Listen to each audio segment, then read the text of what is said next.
Bahasa gampangnya berbasis resiko.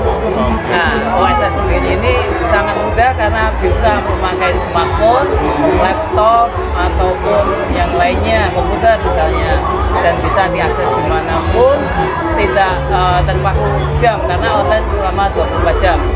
Dan ini juga sangat mudah karena pemohon tanpa harus datang ke PTSP, cukup dari rumah mengakses oss.go.id, upload persyaratan, izin selesai. Sudah itu. Jadi intinya lebih ekonomis, lebih praktis gitu ya. Kalau dibandingkan zaman dulu yang izin zaman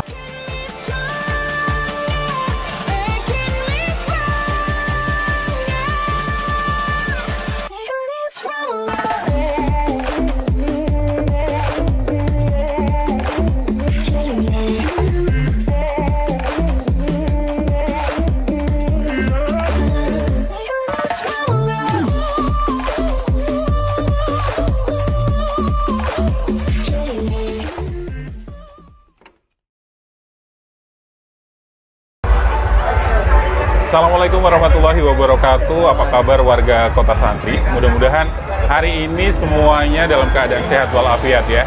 Apalagi untuk sekarang ini Kabupaten Pekalongan sedang punya gawe ya, yang mana dari tanggal 25 sampai nanti tanggal 30 Agustus kita masih menggelar Pekan Raya Kajian 2022. Dan kesempatan hari ini kita sudah kedatangan dari DPM PTSP Kabupaten Pekalongan. Ada Pak Muhammad Holis. Apa kabar Pak? Alhamdulillah baik. Sehat ya Pak ya? Alhamdulillah. Hari ketiga ini gimana Pak untuk stand DPM PTSP? Alhamdulillah stand DPM PTSP sampai saat ini sudah ada yang datang, antusiasnya juga lumayan, dan sudah beberapa yang mengajukan permohonan izin di situ sampai selesai dan alhamdulillah jadi. Intinya berarti di setiap saat kita ini selalu memberikan pelayanan terbaik untuk masyarakat gitu ya. Dan warga Kota Santri kalau melihat animo para pengunjung di Pekan Raya Kajian tahun ini, karena setelah kemarin 2 tahun kita ada pandemi, tidak ada kegiatan yang besar, dan hari ini selama kurang lebih berarti nanti sepekan ya akan digelar PRK. Ini masyarakat bisa cerdas untuk mendapatkan pelayanan dari masing-masing OPD yang ada di Kabupaten Pekalongan, baik DPM PTSP atau di Dukcapil atau yang lainnya ya. Dan sengaja hari ini kita mau ngobrolin sosialisasi tentang seperti apa sih pelayanan di DPM PTSP yang bisa diakses masyarakat baik secara online ataupun bisa datang ke kantor ya. Dan Pak Holis, Pak Holis berarti selaku apa Pak di DPM PTSP? Saya selaku analis data dan informasi di DPM PTSP Kabupaten Pekalongan. Oke, dan kalau kita tahu perizinan di DPM PTSP sekarang semakin mudah ya, dengan online terus aplikasi. Salah satunya nih OSS atau Online Single Submission. Itu seperti apa Pak Holis?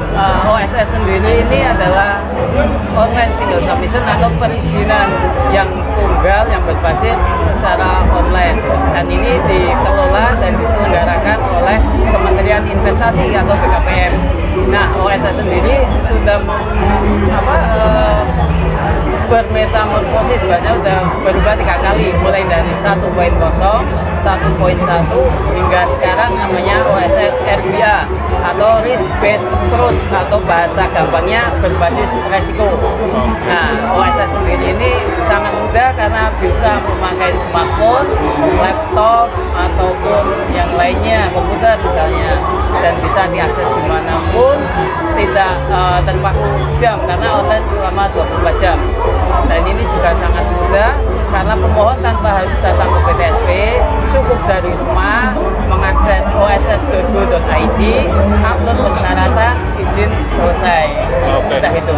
Jadi intinya lebih ekonomis, lebih praktis gitu ya. Kalau dibandingkan zaman dulu, yang izin zaman dulu kan kita harus datang ke PTSP itu bawa berkas, itu sekarang udah tidak lagi, cukup dari rumah. Dan itu adalah salah satu inovasi dari DPM PTSP untuk lebih memudahkan mengenai perizinan di Kabupaten Pekalongan.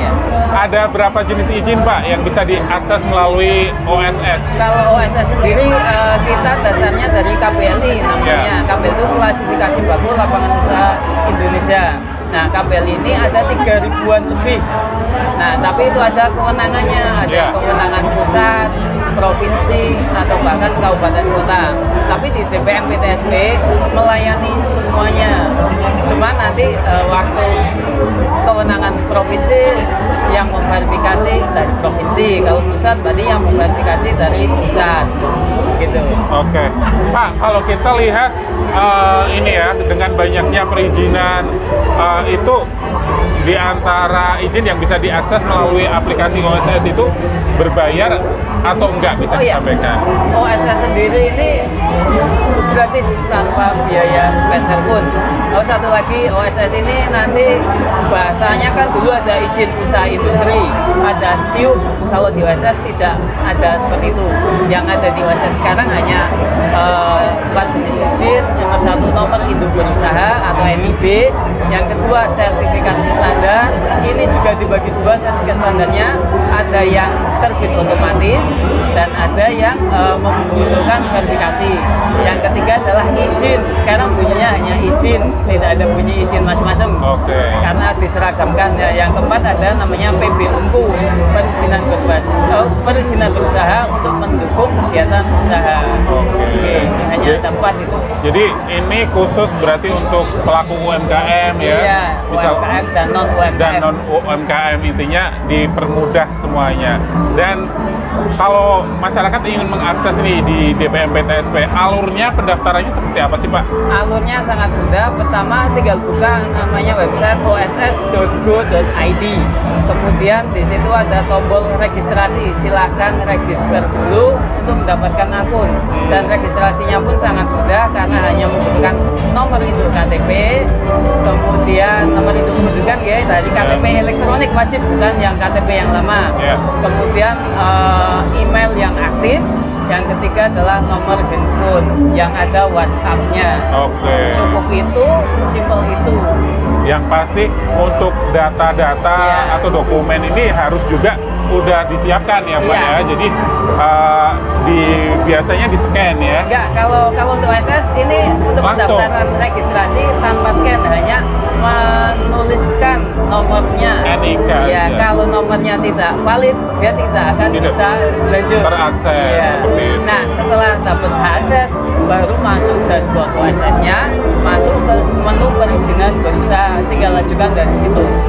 Pengajuannya juga sangat mudah karena hanya ada beberapa step dan itu sangat familiar lah. Tinggal diisi data bidang usaha, data detail usaha, alamatnya, kemudian upload yang misalnya dibutuhkan, selesai.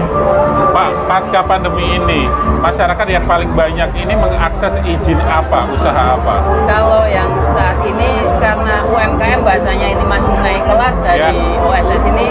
Kalau dulu kan UMKM hanya sampai dengan 500 juta, sekarang sampai 5 miliar. Nah, itu paling banyak di izin UMK, untuk khusus di NIB, dan paling banyak di sektor kuliner. Kuliner, siap. Selain ada terobosan dari DPM PTSP yaitu OSS, ada lagi nih, kalau mitra RKS atau warga Kabupaten Pekalongan pengen tahu yang cantik-cantik, selepas yang satu ini Pak Holis bakal kasih tahu si cantik itu seperti apa.